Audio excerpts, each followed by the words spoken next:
ਜੋ ਭਾਜਪਾ ਹੈ ਉਹ ਹਮੇਸ਼ਾ ਹੀ ਕਿਸਾਨਾਂ ਦੇ ਹਿੱਤ ਦੇ ਕੰਮ ਕਰਦੀ ਆ ਰਹੀ ਹੈ ਤੇ ਮੈਂ ਸਮਝਦਾ ਵੀ ਅੱਜ ਭਾਜਪਾ ਨੂੰ ਨਾ ਬੁਲਾਉਣਾ ਕਿਤੇ ਨਾ ਕਿਤੇ ਮੰਦਭਾਗੀ ਗੱਲ ਹੈ। ਕਿਤੇ ਨਾ ਕਿਤੇ ਇਹ ਪ੍ਰਤੀਤ ਹੋ ਰਿਹਾ ਵੀ ਕਿਸਾਨ ਜਥੇਬੰਦੀਆਂ ਇਸ ਮਸਲੇ ਨੂੰ ਨਿਬੇੜਨਾ ਨਹੀਂ ਚਾਹੁੰਦੀਆਂ। ਅਸੀਂ ਕਦੇ ਵੀ ਵੋਟ ਬੈਂਕ ਦੀ ਰਾਜਨੀਤੀ ਨਹੀਂ ਕੀਤੀ। ਕੇਂਦਰ ਦੇ ਵਿੱਚ ਜਦੋਂ ਦੀ ਸਰਕਾਰ ਆਈ ਹੈ ਉਹਨੇ ਕਦੇ ਵੀ ਵੋਟ ਬੈਂਕ ਦੀ ਰਾਜਨੀਤੀ ਕੀਤੀ। ਅੱਜ ਵੀ ਅਸੀਂ ਇਹ ਨਹੀਂ ਕਹਿ ਰਹੇ ਵੀ ਹਾਂ ਅਸੀਂ 2022 ਦੇ ਵਿੱਚ ਕੋਈ ਲਾਹਾ ਲੈਣਾ ਹੈ। ਵੱਖੋ-ਵੱਖ ਸਮੇਂ ਦੇ ਵਿੱਚ ਉਹਨੂੰ ਟਾਈਮ ਦਿੱਤਾ ਗਿਆ ਤੇ ਉਹਨਾਂ ਨੂੰ ਸੁਝਾਅ ਦਿੱਤੇ ਵੀ ਗਏ ਤੇ ਉਹਨਾਂ ਦੇ ਸੁਝਾਅ ਲਏ ਵੀ ਗਏ।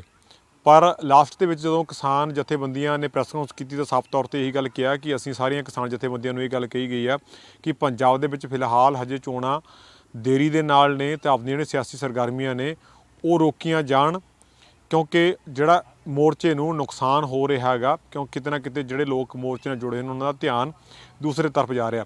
ਪਰ ਲੇਕਿਨ ਅੱਜ ਦੀ ਇਸ ਕਚਹਿਰੀ ਦੇ ਵਿੱਚ ਕਹਿ ਲਿਆ ਜਾਵੇ ਤਾਂ ਜਿੱਥੇ ਸਾਰੀਆਂ ਸਿਆਸੀ ਪਾਰਟੀਆਂ ਮੌਜੂਦ ਸੀ, ਛੋਟੀ ਤੋਂ ਛੋਟੀ ਤੇ ਵੱਡੀ ਤੋਂ ਵੱਡੀ ਜਿਹੜੀ ਸਿਆਸੀ ਪਾਰਟੀ ਮੌਜੂਦ ਸੀ, ਪਰ ਭਾਜਪਾ ਨੂੰ ਨਹੀਂ ਬੁਲਾਇਆ ਗਿਆ।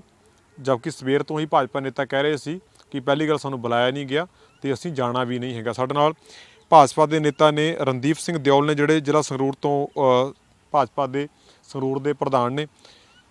ਕਿਵੇਂ ਦੇਖਦੇ ਹੋ ਅੱਜ ਕਹਿ ਸਕਦੇ ਕਿਸਾਨਾਂ ਦੀ ਕਚਹਿਰੀ ਲੱਗਦੀ ਆ, ਹਰ ਛੋਟੀ ਤੋਂ ਛੋਟੀ ਜਿਹੜੀ ਪਾਰਟੀ ਉੱਥੇ ਮੌਜੂਦ ਹੁੰਦੀ ਹੈ, ਉਹਨਾਂ ਨਾਲ ਗੱਲਬਾਤ ਹੁੰਦੀ ਹੈ ਕਿ ਸਿਆਸੀ ਜਿਹੜੇ ਰੈਲੀਆਂ ਨੇ ਜਾਂ ਸਿਆਸੀ ਸਮਾਗਮ ਨਾ ਕੀਤੇ ਜਾਣ, ਪਰ ਭਾਜਪਾ ਨੂੰ ਨਾ ਸੱਦਿਆ ਗਿਆ।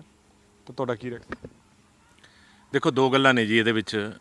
ਇੱਕ ਤਾਂ ਹੈ ਕਿਸਾਨਾਂ ਤੋਂ ਲਾਹਾ ਲੈਣਾ ਤੇ ਇੱਕ ਹੈ ਕਿਸਾਨਾਂ ਨੂੰ ਲਾਹਾ ਦੇਣਾ। ਜੋ ਭਾਜਪਾ ਹੈ ਉਹ ਹਮੇਸ਼ਾ ਹੀ ਕਿਸਾਨਾਂ ਦੇ ਹਿੱਤ ਦੇ ਕੰਮ ਕਰਦੀ ਆ ਰਹੀ ਹੈ, ਚਾਹੇ ਉਹ ਡਾਇਰੈਕਟ ਪੇਮੈਂਟ ਦੀ ਗੱਲ ਹੋਵੇ, ਚਾਹੇ ਉਹ 6000 ਰੁਪਇਆ ਦੇਣ ਦੀ ਗੱਲ ਹੋਵੇ, ਮਾਣ ਭੱਤਾ ਦੇਣ ਦੀ ਗੱਲ ਹੋਵੇ, ਜਾਂ ਹੋਰ ਬਹੁਤ ਸਾਰੀਆਂ ਗੱਲਾਂ ਨੇ, ਚਾਹੇ ਉਹ MSP 2013 ਦੇ ਵਿੱਚ ਜਿੰਨੀ ਸੀ ਉਹ ਤੋਂ ਦੁੱਗਣੀ ਕਰਨ ਦੀ ਗੱਲ ਹੋਵੇ ਅੱਜ ਦੇ ਟਾਈਮ ਦੇ ਵਿੱਚ। ਤੇ ਮੈਂ ਸਮਝਦਾ ਵੀ ਅੱਜ ਭਾਜਪਾ ਨੂੰ ਨਾ ਬੁਲਾਉਣਾ ਕਿਤੇ ਨਾ ਕਿਤੇ ਮੰਦਭਾਗੀ ਗੱਲ ਹੈ। ਕਿਤੇ ਨਾ ਕਿਤੇ ਇਹ ਪ੍ਰਤੀਤ ਹੋ ਰਿਹਾ ਵੀ ਕਿਸਾਨ ਜਥੇਬੰਦੀਆਂ ਇਸ ਮਸਲੇ ਨੂੰ ਨਿਬੇੜਨਾ ਨਹੀਂ ਚਾਹੁੰਦੀਆਂ, ਕਿਉਂਕਿ ਪ੍ਰਧਾਨ ਮੰਤਰੀ ਜੀ ਵੱਲੋਂ, ਦੇਸ਼ ਦੇ ਪ੍ਰਧਾਨ ਮੰਤਰੀ ਜੀ ਵੱਲੋਂ, ਦੇਸ਼ ਦੇ ਖੇਤੀਬਾੜੀ ਮੰਤਰੀ ਵੱਲੋਂ ਕਈ ਵਾਰ ਪ੍ਰਸਤਾਵ ਭੇਜੇ ਗਏ ਨੇ ਕਿ ਤੁਸੀਂ ਆ ਕੇ ਗੱਲਬਾਤ ਕਰੋ। ਤੇ ਗੱਲਬਾਤ ਜੋ ਇੰਨੀ ਦੇਰ ਦੇ ਉੱਥੇ ਕਿਸਾਨ ਵੀਰ ਜੋ ਬੈਠੇ ਨੇ, ਆਮ ਪਰਿਵਾਰਾਂ ਦੇ ਵਿੱਚੋਂ ਲੋਕ ਗਏ ਹੋਏ ਨੇ, ਉਹਨਾਂ ਦਾ ਨੁਕਸਾਨ ਵੀ ਹੋ ਰਿਹਾ। ਉੱਥੇ ਕਾਫੀ ਘਰਾਂ ਦੇ ਵਿੱਚ 70 ਵੀ ਵਿਛੇ ਨੇ, ਇਹਦਾ ਸਾਨੂੰ ਬੜਾ ਦੁੱਖ ਹੈ। ਤੇ ਕਿਤੇ ਨਾ ਕਿਤੇ ਇਸ ਗੱਲ ਨੂੰ ਨਿਬੇੜਨਾ ਚਾਹੀਦਾ ਹੈ। ਅਗਰ ਇਸ ਗੱਲ ਨੂੰ ਨਿਬੇੜਨਾ ਹੈ ਤਾਂ ਆਪਾਂ ਨੂੰ ਦੂਸਰੀ ਧਿਰ ਦੇ ਨਾਲ ਬੈਠ ਕੇ ਕੋਈ ਨਾ ਕੋਈ ਗੱਲਬਾਤ ਕਰਨੀ ਪਊ, ਕੋਈ ਨਾ ਕੋਈ ਮੀਟਿੰਗ ਕਰਨੀ ਪਊ। ਜਦੋਂ ਤੁਸੀਂ ਮਸਲਾ ਨਿਬੇੜਨਾ ਤਾਂ ਤੁਹਾਨੂੰ ਦੂਸਰੀ ਧਿਰ ਦੇ ਨਾਲ ਹੀ ਬੈਠਣਾ ਪਊ। ਅਗਰ ਆਪਾਂ ਹੋਰ ਕੋਈ ਰਸਤੇ ਨੂੰ ਚੱਲਣਾ ਹੈ ਤਾਂ ਆਪਾਂ ਹੋਰ ਧਿਰਾਂ ਦੇ ਨਾਲ ਬੈਠ ਕੇ ਮੈਨੂੰ ਨਹੀਂ ਲੱਗਦਾ ਉਹਦੇ ਨਾਲ ਕੋਈ ਜ਼ਿਆਦਾ ਹਿੱਤ ਦੇ ਵਿੱਚ ਕੋਈ ਗੱਲ ਹੋਏਗੀ। ਤੁਹਾਨੂੰ ਨਹੀਂ ਲੱਗਦਾ ਕਿ ਇੰਨਾ ਲੰਮਾ ਸਮਾਂ ਅੰਦੋਲਨ ਚੱਲ ਚੁੱਕਿਆ ਹੈਗਾ, ਤੁਸੀਂ ਵੀ ਕਿਸਾਨ ਪਰਿਵਾਰ ਦੇ ਵਿੱਚੋਂ ਹੈਗੇ ਹੋ, ਤਾਂ ਕਿਸਾਨਾਂ ਨੂੰ BJP ਕਿਉਂ ਨਹੀਂ ਸਮਝਾ ਸਕੀ, ਕਿਉਂ ਨਹੀਂ ਇਹ ਸਭ ਕਰ ਰਹੀ? ਕਿਉਂਕਿ ਭਾਵੇਂ ਨਰਿੰਦਰ ਤੋਮਰ ਦਾ ਕੁਝ ਦਿਨ ਪਹਿਲਾਂ ਦਾ ਜਿਹੜਾ ਬਿਆਨ ਆ, ਉਹਨਾਂ ਨੇ ਕਿਹਾ ਕਿ 30 ਸਾਲ ਤੋਂ ਬਾਅਦ ਜਿਹੜੇ ਕਾਨੂੰਨ ਲੈ ਕੇ ਆਏ ਗਏ ਨੇ, ਬੜੀ ਮੁਸ਼ਕਲ ਦੇ ਨਾਲ ਇੱਕ ਕ੍ਰਾਂਤੀ ਆ ਰਹੀ ਹੈਗੀ, ਪਰ ਉਹ ਕ੍ਰਾਂਤੀ ਨੂੰ ਕਿਸਾਨ ਤਾਂ ਸਮਝ ਨਹੀਂ ਰਿਹਾ। ਕਿਸਾਨ ਸਵਾਲ ਖੜੇ ਕਰ ਰਿਹਾ। ਜਦੋਂ ਤੁਸੀਂ ਕੋਈ ਪ੍ਰੋਗਰਾਮ ਕਰਦੇ ਹੋ ਤਾਂ ਤੁਹਾਡਾ ਵਿਰੋਧ ਵੀ ਹੁੰਦਾ ਹੈਗਾ, ਤੁਹਾਡੇ ਵੱਡੇ ਲੀਡਰਾਂ ਦਾ ਵਿਰੋਧ ਵੀ। ਭਾਜਪਾ ਦਾ ਛੋਟੇ ਤੋਂ ਛੋਟਾ ਤੇ ਵੱਡੇ ਤੋਂ ਵੱਡਾ ਲੀਡਰ ਜਿਹੜਾ ਘਰੋਂ ਨਿਕਲਣਾ ਮੁਸ਼ਕਲ ਹੋਇਆ ਪਿਆ। ਨਹੀਂ, ਅੱਜ ਜੋ ਸੂਝਵਾਨ ਲੋਕ ਨੇ ਸਮਝ ਵੀ ਰਹੇ ਨੇ, ਕਿਉਂਕਿ ਪਿੱਛੇ ਤੁਸੀਂ ਦੇਖਿਆ ਹੋਣਾ ਵੀ ਜਦੋਂ CAA ਆਇਆ ਸੀ, ਬਿੱਲ ਆਇਆ ਸੀ, ਉਦੋਂ ਬੜਾ ਵਿਰੋਧ ਹੋਇਆ, ਲੋਕਾਂ ਨੇ ਵਿਰੋਧ ਕਰਿਆ ਜੀ, ਲੋਕਾਂ ਤੋਂ ਕਾਗਜ਼ ਚੈੱਕ ਕਰੇ ਜਾਣਗੇ, ਹੋਰ ਕਰਿਆ ਜਾਊਗਾ। ਅੱਜ CAA ਭਾਰਤ ਦੇ ਵਿੱਚ ਲਾਗੂ ਹੈ ਤੇ ਅੱਜ ਲੋਕਾਂ ਨੇ ਉਹਦੇ ਬੈਨੀਫਿਟ ਵੀ ਦੇਖਿਆ ਵੀ ਅਫਗਾਨਿਸਤਾਨ ਦੇ ਵਿੱਚ ਜਿਹੜੇ ਲੋਕਾਂ ਨਾਲ ਧੱਕਾ ਹੋ ਰਿਹਾ ਸੀ, ਲੋਕ ਮਰਨ ਮਰਾਉਣ ਤੱਕ ਜਾ ਰਹੇ ਸੀ, ਉਹ ਦੇਸ਼ ਛੱਡਣਾ ਚਾਹੁੰਦੇ ਸੀ। ਅੱਜ ਕਿਤੇ ਨਾ ਕਿਤੇ ਜੋ ਮੋਦੀ ਸਰਕਾਰ ਵੱਲੋਂ CAA ਕਾਨੂੰਨ ਲੈ ਕੇ ਗਿਆ ਉਹ ਤੋਂ ਬੈਨੀਫਿਟ ਦੇ ਵਿੱਚ ਹੈ। ਲੋਕਾਂ ਨੇ ਉਦੋਂ ਵੀ ਬੜਾ ਰੌਲਾ ਪਾਇਆ, ਬੜੇ ਲੋਕ ਨਾਲ ਸੀ। ਉਦੋਂ ਵੀ ਸ਼ਾਇਦ ਤੁਸੀਂ ਇਹੀ ਗੱਲ ਕਹਿੰਦੇ ਵੀ ਅਸੀਂ ਸਮਝਾਉਣ ਦੇ ਵਿੱਚ ਕਿਤੇ ਨਾ ਕਿਤੇ ਨਾਕਾਮੀ ਸੀ, ਪਰ ਸਮੇਂ ਦੇ ਨਾਲ ਲੋਕਾਂ ਨੂੰ ਸਮਝ ਆ ਰਹੀ ਹੈ ਤੇ ਬਹੁਤ ਜਲਦ ਦੁੱਧ ਦਾ ਦੁੱਧ ਤੇ ਪਾਣੀ ਦਾ ਪਾਣੀ ਹੋ ਜਾਏਗਾ।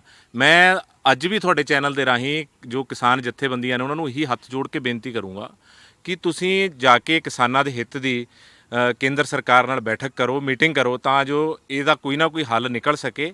ਜੋ ਇੰਨੇ ਲੰਬੇ ਸਮੇਂ ਤੋਂ ਸਾਡੇ ਪਰਿਵਾਰਾਂ ਦੇ, ਪਿੰਡਾਂ ਦੇ ਮੁੰਡੇ ਜਾਂ ਪਿੰਡਾਂ ਦੇ ਬਜ਼ੁਰਗ ਜਾਂ ਔਰਤਾਂ ਉੱਥੇ ਬੈਠੀਆਂ ਨੇ, ਉਹ ਆਪਦੇ ਘਰਾਂ ਨੂੰ, ਪਿੰਡਾਂ ਨੂੰ ਵਾਪਸ ਆਉਣ ਤੇ ਆਪਾਂ ਜੋ ਅਮਨ ਸ਼ਾਂਤੀ ਦੀ ਸਥਿਤੀ ਪੰਜਾਬ ਦੇ ਵਿੱਚ ਖਰਾਬ ਹੋ ਰਹੀ ਹੈ ਉਹਨੂੰ ਇੱਕ ਵਾਰ ਫਿਰ ਤੋਂ ਬਹਾਲ ਕਰ ਸਕੀਏ।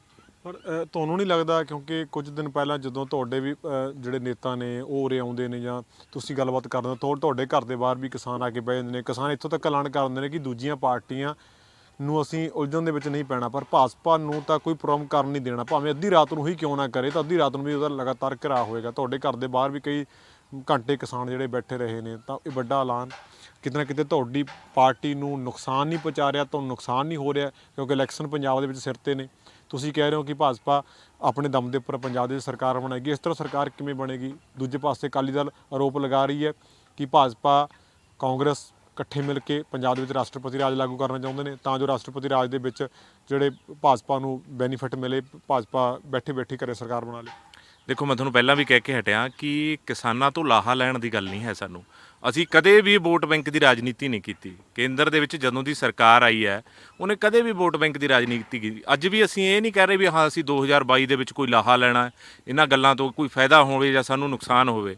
ਅਸੀਂ ਹਮੇਸ਼ਾ ਤੋਂ ਪੱਖ ਦੀ ਗੱਲ ਕੀਤੀ ਹੈ, ਚਾਹੇ ਉਹ MSP ਦੁੱਗਣੀ ਕਰਨੀ ਹੈ ਜਾਂ ਲਗਾਤਾਰ ਸਿੱਧੀ ਖਾਤਿਆਂ ਦੇ ਵਿੱਚ ਦੇਣੀ ਹੈ ਜਾਂ ਹੋਰ ਵੀ ਬਹੁਤ ਸਾਰੇ ਬੈਨੀਫਿਟ ਦਿੱਤੇ ਗਏ ਨੇ ਕੇਂਦਰ ਸਰਕਾਰ ਵੱਲੋਂ, ਉਹ ਲਗਾਤਾਰ ਇਸੇ ਤਰੀਕੇ ਨਾਲ ਜਾਰੀ ਰਹਿਣਗੇ। ਅਸੀਂ ਕਦੇ ਵੀ ਇਹ ਰਾਜਨੀਤੀ ਨਹੀਂ ਕੀਤੀ ਕਿ ਵੋਟਾਂ ਦੀ ਰਾਜਨੀਤੀ ਕਰਨੀ। ਦੂਸਰੀ ਗੱਲ, ਜਿਹੜਾ ਤੁਸੀਂ ਕਹਿੰਦੇ ਹੋ ਵੀ ਸਾਡਾ ਵਿਰੋਧ ਹੋਣਾ ਜਾਂ ਕਿਸੇ ਨੂੰ ਅਗਰ ਕਿਸੇ ਦਾ ਇੱਕ ਪੱਖ ਸੁਣਿਆ ਨਹੀਂ ਜਾਊਗਾ, ਸਾਡੇ ਸੰਵਿਧਾਨ ਦੇ ਵਿੱਚ ਸਾਰੇ ਪੱਖ ਸੁਣੇ ਜਾਂਦੇ ਨੇ। ਅਗਰ ਕੋਰਟ ਦੇ ਵਿੱਚ ਵੀ ਜਾਂਦੇ ਆ ਤਾਂ ਬਚਾਅ ਪੱਖ ਨੂੰ ਵੀ ਸੁਣਿਆ ਜਾਂਦਾ, ਦੂਸਰੇ ਪੱਖ ਨੂੰ ਵੀ ਸੁਣਿਆ ਜਾਂਦਾ।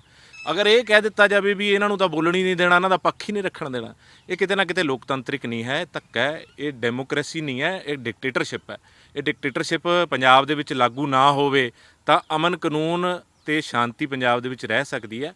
ਜੋ ਪਹਿਲਾਂ ਹਾਲਾਤ ਪੰਜਾਬ ਦੇ ਵਿੱਚ ਹੋਏ ਸੀ ਵੈਸੇ ਹਾਲਾਤ ਪੈਦਾ ਦੁਬਾਰਾ ਤੋਂ ਨਾ ਹੋ ਜਾਣ। ਮੇਰੀ ਤਾਂ ਹੀ ਇਹ ਕਿਸਾਨ ਵੀਰਾਂ ਨੂੰ ਬੇਨਤੀ ਹੈ ਜਾਂ ਕਿਸਾਨ ਜਥੇਬੰਦੀਆਂ ਨੂੰ ਬੇਨਤੀ ਹੈ ਕਿ ਉਹ ਜਾ ਕੇ ਕੇਂਦਰ ਨਾਲ ਗੱਲਬਾਤ ਕਰਨ, ਕਿਤੇ ਨਾ ਕਿਤੇ ਇਸ ਮਸਲੇ ਨੂੰ ਹੱਲ ਕਰਨ। ਤੁਹਾਨੂੰ ਨਹੀਂ ਲੱਗਦਾ ਕਿ ਜਿਵੇਂ ਬਾਕੀ ਪਾਰਟੀਆਂ ਇਹ ਖਾਸਾ ਜਤਾ ਰਹੀਆਂ ਨੇ, ਕਿ ਤੁਹਾਨੂੰ ਵੀ ਲੱਗਦਾ ਕਿ ਜੇ ਇਸ ਤਰ੍ਹਾਂ ਰਿਹਾ ਤਾਂ ਰਾਸ਼ਟਰਪਤੀ ਰਾਜ ਲਾਗੂ ਹੋ ਸਕਦਾ, ਕਿ ਭਾਜਪਾ ਕਰ ਸਕਦੀ ਹੈ ਇੱਦਾਂ? ਨਹੀਂ, ਦੇਖੋ, ਸਾਡੀ ਪਾਰਟੀ ਹਮੇਸ਼ਾ ਲੋਕਤੰਤਰ ਦੇ ਵਜੋਂ ਚੱਲਦੀ ਰਹੀ ਹੈ। ਅੱਜ ਵੀ ਅਸੀਂ ਲੋਕਤੰਤਰ ਦੀ ਦਿਖਾਈ ਦਿੰਦੇ ਹਾਂ ਵੀ ਸਾਨੂੰ ਵੀ ਆਪਣੇ ਪੱਖ ਰੱਖਣ ਦੀ ਸਾਨੂੰ ਵੀ ਆਪਣਾ ਪੱਖ ਰੱਖਣ ਵਾਸਤੇ ਕੋਈ ਨਾ ਕੋਈ ਮੌਕਾ ਦਿੱਤਾ ਜਾਵੇ, ਸਾਨੂੰ ਮੀਟਿੰਗਾਂ ਕਰਨ ਦਿੱਤੀਆਂ ਜਾਣ, ਉਹਨਾਂ ਨੂੰ ਰੋਕਿਆ ਜਾ ਰਿਹਾ। ਅਸੀਂ ਕਿਤੇ ਨਹੀਂ ਵੀ ਚਾਹੁੰਦੇ 13 ਦੌਰ ਦੀ ਕਈ ਦੌਰ ਦੀ ਮੀਟਿੰਗਾਂ ਲਗਾਤਾਰ ਤੁਹਾਡੇ ਵੱਡੇ ਲੀਡਰਾਂ ਨਾਲ ਦਿੱਲੀ ਦੇ ਵਿੱਚ ਹੁੰਦੀਆਂ ਰਹੀਆਂ, ਭਾਵੇਂ ਕਿ ਉਹ ਲੰਮੇ ਸਮੇਂ ਤੋਂ ਜਿਹੜੀਆਂ ਮੀਟਿੰਗਾਂ ਟੁੱਟੀਆਂ ਹੋਈਆਂ ਨੇ, ਗੱਲਬਾਤ ਟੁੱਟੀ ਹੋਈ ਹੈਗੀ।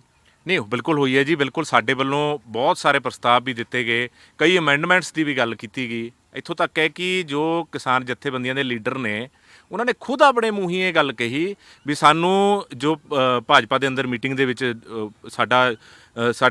ਸਾਡੇ ਮੰਤਰੀ ਬੈਠੇ ਸੀ ਜਾਂ ਸਾਡੇ ਜੋ ਆਫੀਸਰ ਬੈਠੇ ਸੀ ਵੀ ਉਹਨਾਂ ਨੇ ਇੱਥੋਂ ਤੱਕ ਕਹਿਤਾ ਵੀ ਸਾਨੂੰ ਖਾਲੀ ਡੱਬਾ ਦੇ ਦਿਓ। ਇਹ ਆਪ ਕਿਸਾਨ ਜਥੇਬੰਦੀਆਂ ਦੇ ਆਗੂਆਂ ਦੀ ਗੱਲ ਹੈ। ਫਿਰ ਵਿਰੋਧ ਕਿੱਥੇ ਹੈ? ਖਾਲੀ ਡੱਬਾ ਬੀਜੇਪੀ ਨੂੰ ਰੱਖਣ 'ਚ ਵੀ ਕੀ ਹਰਜ ਤੀ? ਚਲੋ ਜੇ ਗੱਲ ਨਿਮੇੜਨੀ ਹੋਵੇ, ਜਿਵੇਂ ਤੁਸੀਂ ਕਹਿ ਰਹੇ ਹੋ ਕਿ ਗੱਲ ਨਿਮੇੜ ਲੈਣੀ ਚਾਹੀਦੀ ਹੈ, ਨਾ ਲੰਮਾ ਦੋਲਨ ਨਹੀਂ ਚੱਲਦਾ, ਕਿਉਂਕਿ ਕਾਫੀ ਕਿਸਾਨਾਂ ਦੇ ਸਹਾਇਤਾ ਹੋਈਆਂ ਨੇ।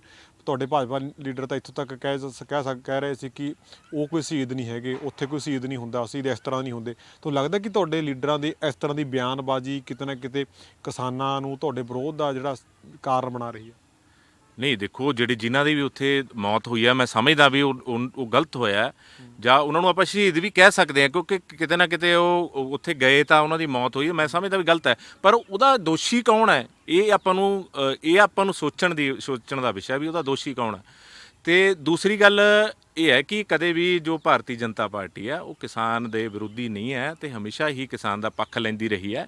ਚਾਹੇ ਤੁਸੀਂ ਇਹ ਗੱਲ ਕਰੀ ਵੀ ਹਾਂ ਖਾਲੀ ਡੱਬੇ ਵਾਲੀ ਗੱਲ, ਫਿਰ ਜੇ ਸਾਰਾ ਕੁਝ ਹੀ ਚੇਂਜ ਹੋ ਗਿਆ, ਮੰਨ ਲੈਂਦੇ ਆਪਾਂ ਇੱਕ ਵਾਰ ਸਾਰਾ ਕੁਝ ਹੀ ਚੇਂਜ ਕਰਨ ਨੂੰ ਮੰਨ ਗਏ, ਫਿਰ ਉਹ ਜਿਹੜਾ ਆਹ ਰੌਲਾ ਪਾਉਣਾ ਇਹ ਤਾਂ ਰਾਜਨੀਤੀ ਹੈ ਜੀ। ਦੇਖੋ, ਕਿਤੇ ਨਾ ਕਿਤੇ ਕਾਂਗਰਸ ਦੇ ਵੱਲੋਂ ਜਾਂ ਹੋਰ ਪਾਰਟੀਆਂ ਵੱਲੋਂ ਇਸ ਗੱਲ ਦਾ ਡਰ ਹੈ ਕਿ ਭਾਰਤ ਦੇ ਵਿੱਚ ਬਹੁਤ ਵੱਡੇ ਲੈਵਲ ਤੇ ਭਾਰਤੀ ਜਨਤਾ ਪਾਰਟੀ ਅੱਗੇ ਆ ਰਹੀ ਹੈ। ਜੋ ਭਾਰਤੀ ਜਨਤਾ ਪਾਰਟੀ ਤੋਂ ਪਿਛਲੇ 5 ਸਾਲਾਂ ਦੇ ਵਿੱਚ ਕੰਮ ਕੀਤੇ ਗਏ, ਤਾਂ ਹੀ ਲੋਕਾਂ ਨੇ ਐਡਾ ਜਨਮਤ ਦਿੱਤਾ ਨਾ, ਤਾਂ ਹੀ ਪਿਛਲੀ ਵਾਰ ਨਾਲੋਂ ਵੀ ਵੱਧ ਸਾਡੇ ਕੋਲ ਸੀਟਾਂ ਆਈਆਂ ਨਾ।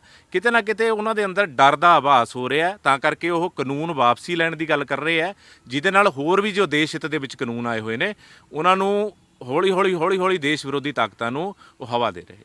ਰਣਦੀਪ ਜੀ, ਮੈਂ ਉਹੀ ਗੱਲ ਕਰ ਰਿਹਾ ਸੀ, ਜਿਵੇਂ ਤੁਸੀਂ ਕਹਿ ਰਹੇ ਹੋ, ਤੁਸੀਂ ਵੀ ਕਿਹਾ ਵੀ ਠੀਕ ਹੈ ਉੱਥੇ ਜਿਹੜੇ ਅੰਦੋਲਨ ਦੇ ਵਿੱਚ ਕਿਸਾਨ ਉਹਨਾਂ ਦੀ ਜਾਨ ਗਈ ਆ, ਉਹ ਕਿਸੇ ਨਾ ਕਿਸੇ ਕਾਰਨ ਕਰ ਗਈ, ਪਰ ਲੇਕਿਨ ਤੁਹਾਨੂੰ ਲੱਗਦਾ ਨਹੀਂ ਕਿ ਤੁਹਾਡੇ ਭਾਜਪਾ ਦੇ ਵੱਡੇ ਜਿਹੜੇ ਨੇਤਾ ਨੇ ਉਹ ਤੁਹਾਨੂੰ ਛੱਡ ਕੇ ਦੂਸਰੀ ਪਾਰਟੀ ਦੇ ਵਿੱਚ ਚਲੇ ਗਏ, ਜਾਂ ਫਿਰ ਕੁਝ ਇਸ ਤਰ੍ਹਾਂ ਹਜੇ ਵੀ ਤੁਹਾਡੇ ਸਰਕਾਰ ਦੇ ਖਿਲਾਫ ਹੀ ਆਵਾਜ਼ ਉਠਾ ਰਹੇ ਨੇ, ਕਹਿ ਰਹੇ ਨੇ ਕਿ ਕਿਸਾਨਾਂ ਨਾਲ ਗੱਲਬਾਤ ਹੋਣੀ ਚਾਹੀਦੀ ਆ, ਵੱਡੇ ਲੈਵਲ 'ਤੇ ਹੋਣੀ ਚਾਹੀਦੀ ਆ? ਤਾਂ ਤੁਹਾਨੂੰ ਨੁਕਸਾਨ, ਮੈਂ ਜਿਹੜੀ ਗੱਲ ਕਰ ਰਿਹਾ ਸੀ ਵੀ ਜਿਹੜੇ ਲੀਡਰ ਬਿਆਨ ਦੇ ਰਹੇ ਨੇ, ਭਾਵੇਂ ਹਰਜੀਤ ਗਰੇਵਾਲ ਹੋਣ, ਭਾਵੇਂ ਕੁਝ ਹੋਰ ਨੇਤਾ ਹੋਣ, ਜਿਹੜੇ ਕਿ ਅਕਸਰ ਹੀ TV ਡਿਬੇਟਾਂ ਦੇ ਉੱਪਰ ਆ ਕੇ ਉਹ ਬੋਲਦੇ ਨੇ, ਜਿਨ੍ਹਾਂ ਦੇ ਇੱਕ ਬਿਆਨ ਤੋਂ ਬਾਅਦ ਕਿਸਾਨ ਭੜਕ ਜਾਂਦੇ ਨੇ, ਕਿਸਾਨ ਕਈ ਤਰ੍ਹਾਂ ਦੀ ਜਿਹੜੀ ਟਿੱਪਣੀਆਂ ਕਰਦੇ ਨੇ, ਤੁਸੀਂ ਨਹੀਂ ਦੇ ਰਹੇ, ਪਰ ਲੇਕਿਨ ਘਰਾਂ 'ਚੋਂ ਬਾਹਰ ਨਿਕਲਣ ਦਾ ਤੁਹਾਡਾ ਵੀ ਮੁਸ਼ਕਲ ਹੋਇਆ ਪਿਆ। ਤੁਸੀਂ ਕਾਰਨ ਮੰਨਦੇ ਹੋ ਕਿ ਇਸ ਤਰ੍ਹਾਂ ਦੀ ਸ਼ਬਦਾਵਲੀ ਵਰਤਣੀ ਨਹੀਂ ਚਾਹੀਦੀ, ਜ਼ਰੂਰੀ?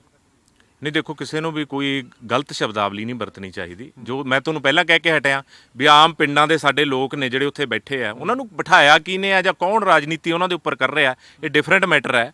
ਪਰ ਉੱਥੇ ਬੈਠੇ ਆ ਸਾਡੇ, ਮੈਂ ਆਪ ਮੰਨਦਾ ਵੀ ਸਾਡੇ ਜੋ ਪਿੰਡਾਂ ਦੇ ਮੁੰਡੇ ਆ ਜਾਂ ਪਿੰਡਾਂ ਦੇ ਬਜ਼ੁਰਗ ਬੰਦੇ ਹੁਣ ਜ਼ਿਆਦਾ ਉੱਥੇ ਬੈਠੇ ਆ, ਉਹ ਬੈਠੇ ਆ ਉੱਥੇ। ਕੋਈ ਉਹ ਕਿਸੇ ਬਹਿਕਾਵੇ ਦੇ ਵਿੱਚ ਆ ਕੇ ਬੈਠੇ ਹੋ ਸਕਦੇ ਆ, ਕੋਈ ਜਥੇਬੰਦੀਆਂ ਦਾ ਆਪਦਾ ਨਿੱਜੀ ਹਿੱਤ ਹੋ ਸਕਦਾ ਹੈ ਜਾਂ ਨਿੱਜੀ ਲਾਲਚ ਹੋ ਸਕਦਾ। ਦੂਜਾ ਕਿਹਾ ਤੁਸੀਂ ਪਾਰਟੀਆਂ ਛੱਡ ਕੇ ਜਾ ਰਹੇ ਆ, ਅੱਜ ਉਹਨਾਂ ਨੂੰ ਲੱਗਦਾ ਵੀ ਹਾਂ ਸ਼ਾਇਦ ਸਾਡਾ ਭਾਰਤੀ ਜਨਤਾ ਪਾਰਟੀ ਦੇ ਵਿੱਚ ਰਹਿ ਕੇ ਤੇ ਕੋਈ ਸਾਡਾ ਹੁਣ ਸਾਨੂੰ ਕੋਈ ਹਿੱਤ ਦੇ ਵਿੱਚ ਨਹੀਂ ਰਿਹਾ ਜਾਂ ਕੋਈ ਹੋਰ ਨਹੀਂ ਰਿਹਾ। ਕਈ ਐਸੇ ਆਗੂ ਵੀ ਨੇ ਜਿਨ੍ਹਾਂ ਨਾਲ ਬਹੁਤ ਵੱਡੇ ਵੱਡੇ ਧੱਕੇ ਕਰੇ ਗਏ, ਅਕਾਲੀ ਦਲ ਵੱਲੋਂ ਧੱਕਾ ਕੀਤਾ ਗਿਆ, ਅੱਜ ਉਹ ਅਕਾਲੀ ਦਲ ਦੇ ਵਿੱਚ ਚਲੇ ਗਏ। ਉਸ ਟਾਈਮ ਤੇ ਕਿਉਂ ਨਹੀਂ ਛੱਡਿਆ ਜਦੋਂ ਅਕਾਲੀ ਦਲ ਉਹਨਾਂ ਨਾਲ ਧੱਕਾ ਕਰਦਾ ਸੀ? ਅੱਜ ਉਹਨਾਂ ਨੂੰ ਕਿਤੇ ਨਾ ਕਿਤੇ ਆਪਦਾ ਨਿੱਜੀ ਸਵਾਰਥ ਦਿਖ ਰਿਹਾ, ਇਸ ਕਰਕੇ ਉਹ ਪਾਰਟੀ ਨੂੰ ਛੱਡ ਕੇ ਜਾ ਰਹੇ। ਤੇ ਜਿਵੇਂ ਅਗਰ ਤੁਸੀਂ ਇਹ ਗੱਲ ਵੀ ਕੀਤੀ ਹੈ, ਕਿਉਂਕਿ ਕਈ ਨੇਤਾ ਸੀ ਜਿਹੜੇ ਉਹਨਾਂ ਦਾ ਇਸ ਤਰ੍ਹਾਂ ਦਾ ਬਿਆਨ ਉਹਨੇ ਕਹਿ ਰਹੇ ਸੀ, ਅੰਦੋਲਨ ਦੇ ਵਿੱਚੋਂ ਚੱਲਦੇ ਹੋਏ ਸਾਡੀ ਗੱਲਬਾਤ ਨਹੀਂ ਸੁਣ ਰਹੀ, ਸਾਡੀ ਪਾਰਟੀ ਸਾਡਾ ਨੁਕਸਾਨ ਕਰ ਰਹੀ ਹੈਗੀ। ਪਰ ਕਿਤੇ ਨਾ ਕਿਤੇ ਤੁਸੀਂ ਕਿਸਾਨ ਹੋ, ਤੁਸੀਂ ਕਿਸਾਨੀ ਨਾਲ ਜੁੜੇ ਹੋਏ ਹੋ, ਕਦੇ ਤੁਸੀਂ ਵੀ ਬਹਿ ਕੇ ਸੋਚਿਆ ਹੋਏਗਾ ਕਿ ਤੁਹਾਨੂੰ ਵੀ ਇਸ ਤਰ੍ਹਾਂ ਹੀ ਲੱਗਦਾ ਗਾ ਕਿ ਵਾਕਈ ਕਾਨੂੰਨ ਸਹੀ ਨੇ? ਜਿਵੇਂ ਤੁਸੀਂ ਕਹਿੰਦਾ ਬਹਿਕਾਵੇ ਦੇ ਵਿੱਚ ਆ ਕੇ ਗਏ ਨੇ, ਤਾਂ ਇੰਨੇ ਲੋਕ ਕਿਸ ਤਰ੍ਹਾਂ ਬਹਿਕਾਵੇ ਦੇ ਵਿੱਚ ਆ ਸਕਦੇ ਨੇ? ਯੂਪੀ ਦੇ ਵਿੱਚ ਮਹਾ ਰੈਲੀ ਹੁੰਦੀ ਹੈ, ਉੱਥੇ ਲੱਖਾਂ ਦਾ ਇਕੱਠ ਹੋ ਜਾਂਦਾ ਹੈਗਾ। ਹਰਿਆਣਾ ਦੇ ਵਿੱਚ ਹੁਣ ਫਿਰ ਲਗਾਤਾਰ ਵਿਰੋਧ ਪ੍ਰਦਰਸ਼ਨ ਚੱਲ ਰਿਹਾ ਕਿ ਕੁਝ ਲੋਕ ਵੀ ਸਮਝਦਾਰ ਨਹੀਂ ਹੈਗੇ ਜਿਹੜੇ ਕਿ ਸਵਾਲ ਕਰ ਸਕਦੇ ਹੋਣ ਜਾਂ ਕਿਸਾਨ ਲੀਡਰਾਂ ਨੂੰ ਕਰ ਸਕਦੇ ਹੋਣ। ਅੱਜ ਵੀ ਜਿਹੜੀ ਚੰਡੀਗੜ੍ਹ ਦੇ ਵਿੱਚ ਕਹਿ ਸਕਦੇ ਹਾਂ ਕਿਸਾਨਾਂ ਦੀ ਮੀਟਿੰਗ ਹੋਈ ਹੈ, ਰਾਜਨੀਤਿਕ ਪਾਰਟੀਆਂ ਨਾਲ ਹੋਈ ਹੈ, ਉੱਥੇ ਵੀ ਉਹੀ ਗੱਲ ਕਹਿ ਰਹੇ ਨੇ ਕਿ ਰੋਕਿਆ ਜਾਵੇ ਅਜੇ ਕੁਝ ਸਮੇਂ ਲਈ, ਜਦੋਂ ਤੱਕ ਅੰਦੋਲਨ ਜਿੱਤਿਆ ਨਹੀਂ ਜਾਂਦਾ।